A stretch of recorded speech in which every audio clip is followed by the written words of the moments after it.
base. E o que é a ética para você? Como é que Ética é o conjunto de valores e princípios que você e eu usamos para decidir as três grandes questões da vida, que são quero, devo, posso. Isso é ética. Quais são os princípios que eu uso? Tem coisa que eu quero, mas não devo, tem coisa que eu devo, mas não posso, tem coisa que eu posso, mas não quero. Quando que você tem paz de espírito? Você tem paz de espírito quando aquilo que você quer é o que você pode e é o que você deve. A quem define isso? Através de exemplo? Através de... Você define através do modular, do exemplar, define através de princípios da sociedade, sejam religiosos ou não, define através de normatizações. Por exemplo, há 20 anos, no auditório, algumas pessoas fumariam, outras não. Há 10 anos haveria uma placa escrita "é proibido fumar". Hoje não precisa mais. Hoje as pessoas o fazem, elas introjetaram aquele comportamento social. Às vezes aparece como norma. Você se lembra quando o cinto de segurança passou a ser obrigatório uso no Brasil? Tá? Muita gente, para burlar a lei, comprava a camisa do Vasco. Lembra? Com aquela faixa, para que o agente da lei não visse. Ora, hoje você entra no carro e coloca o cinto sem lembrar da multa. Isso significa que a ética vai se construindo com isso. Agora, cautela. Não existe ninguém sem ética. Diz, ué, mas o deputado que frauda, o fiscal que faz, o professor que engana, esse tem uma ética que é contrária da nossa ética. Ele é antiético. Mas não existe ninguém sem ética. Mas, tudo bem. Agora, falando em moral, qual é a diferença do moral, imoral e amoral? A moral é uma pessoa que não pode decidir, escolher e julgar. Por exemplo, uma criança até determinada idade, um idoso se ele tem síndrome de Alzheimer ou algum tipo de patologia cerebral. Uma pessoa que é considerada demente socialmente, ela é amoral. Isso mas uma pergunta, desculpa, sem querer te interromper, porque está ótimo esse papo. Se você tem 30 anos, às vezes a pessoa diz, não, ele não é nem imoral, não é moral nem imoral, ele é amoral. Não, isso não existe. Moral é a prática de uma ética. Ética é a concepção, ética é o princípio, moral é a prática. Portanto, eu tenho um princípio ético, não pegar o que não me pertence. O meu comportamento moral é se eu roubo ou não. O princípio se traduz numa moral. Uma pessoa amoral, ela teria que ser alguém incapaz de decidir, julgar e avaliar. Aliás, a lei chama de incapaz. Você tem gente que é imoral. Quem é imoral? Há pessoas que consideram um beijo entre dois homens imoral. Outras pessoas consideram um beijo moral. Depende da moral que você pratica e ela está na referência da ética que você tem por trás. E da época. E da época. Por exemplo, se eu sou um grego clássico, como, por exemplo, o principal pensador Sócrates. Sócrates era casado com Xantipa, você lembra, por causa da família Trapo, né? Sócrates era casado com Xantipa, sua esposa, e tinha um amado, que era Alcibíades.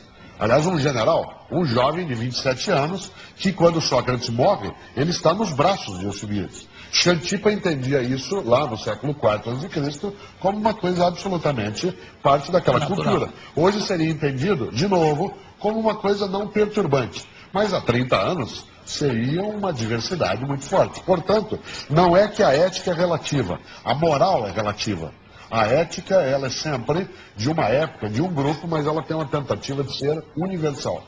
Isto é, Carta dos Direitos Humanos. 40 anos nós estamos, né, discutindo as questões de 68, ou 60 anos, né, da Declaração dos Direitos do Homem. É uma tentativa de uma ética universal. Toda criança tem que ser respeitada, não pode haver discriminação. Como isso se traduz na prática, aí já é outra percepção. E o que você fala de praticidade? O prático nem sempre é o certo. Praticidade moderna, por exemplo, moderna.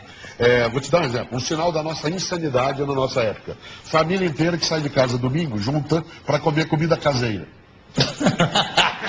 Se isso não é um sinal de insanidade, o que é? Todo mundo se junta e sai de casa para comer comida caseira.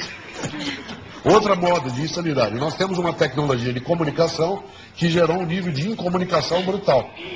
Que são as pessoas isoladas nos seus cantos, mergulhadas dentro da tecnologia. O prático nem sempre é o certo. O prático, às vezes, é só o prático. Por exemplo, é mais prático fazer caixa 2 do que ter que trabalhar. É mais prático colar do que ter que estudar. Nem sempre o prático é o certo. Quero citar aqui um que é patrono da cidade de São Paulo, que é o apóstolo Paulo dos cristãos, que lá na primeira carta aos Coríntios diz: tudo me é lícito, mas nem tudo me convém. Tudo me é lícito, mas nem tudo me convém. Eu posso fazer qualquer coisa porque eu sou livre, mas eu não devo fazer qualquer coisa.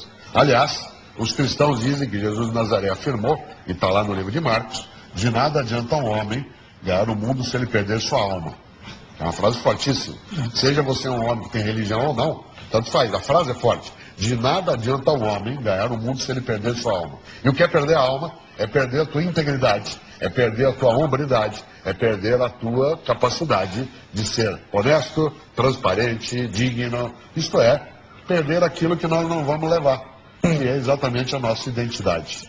Mário, você falou em São Paulo, né? Paulo, antes de ser Paulo, era Saulo. Por que de Saulo para Paulo? Qual era? Bom, havia uma tradição no judaísmo antigo de que aqueles que eram chamados por Deus mudariam seu nome. Arão virou Arão, certo? Você tem isso, que era o irmão de Abrão. Você tem essa mudança. Jesus, que é um nome hebraico, ele era chamado de Emanuel. Tá? Depois Yoshua também. Agora, Saul era o nome de Paulo. Saul ou Saulo. Paulo, em latim, significa pequeno. Tá? Então, os romanos tinham o hábito de dar nome às pessoas por uma característica física. Por exemplo, Cláudius, lá do Hamlet. Cláudio, em latim, é aquele que manca. Por isso, claudicar, claudicante. Mas o que mancava não é o do Hamlet, é o anterior, né? Mas Cláudio... O imperador. Exatamente. Mas Cláudio, aí foi um erro do Shakespeare, né? Em relação à escrita. Exatamente. Aí é uma questão dele ter, né? Talvez ter que alterar a lógica. Mas Cláudio é o que manca. Existia o breve, o Mário, que é o meu primeiro nome. Mário é do deus Marte. Muita gente pensa que é de Maria. Maria é um nome hebraico, vem de Míria. Mário é de Marte, Mars. Por que eu estou dizendo isso? Paulo é o pequeno. E aí ele ganha o nome para ter humildade. Você lembra que ele se converte quando ele, no caminho de Damasco, na atual Síria, cai do cavalo, literalmente, bate no chão, e aí ele tem aquilo que ele chamou de iluminação. E caiu do cavalo. E caiu do cavalo. E aí se chamou Paulo, isto é, o pequeno, o humilde. Aliás, ele ensina bastante, sabe por quê? Tem gente que esquece que você não precisa diminuir o outro para crescer. Uma pessoa humilde é aquela que não diminui o outro para crescer. Há pessoas que são tão arrogantes que ela só consegue se elevar se ela diminuir a outra pessoa. E há pessoas inteligentes que crescem junto com o outro. O Paulo, seja o Paulo Freire, com que eu tive a honra de trabalhar 17 anos, que foi meu orientador no doutorado, seja Paulo de Tarso, seja Paulo Evaristo Arnes, seja Paulo Altran, são grandes Paulo homens. Maluf. Paulo Maluf já é da tua conta. Está fora da filosofia. Quer dizer que o nome às vezes engana. Nem sempre. Porque a noção de pequeno não se aplica exclusivamente à humildade. Eu conversei aqui com essa maravilha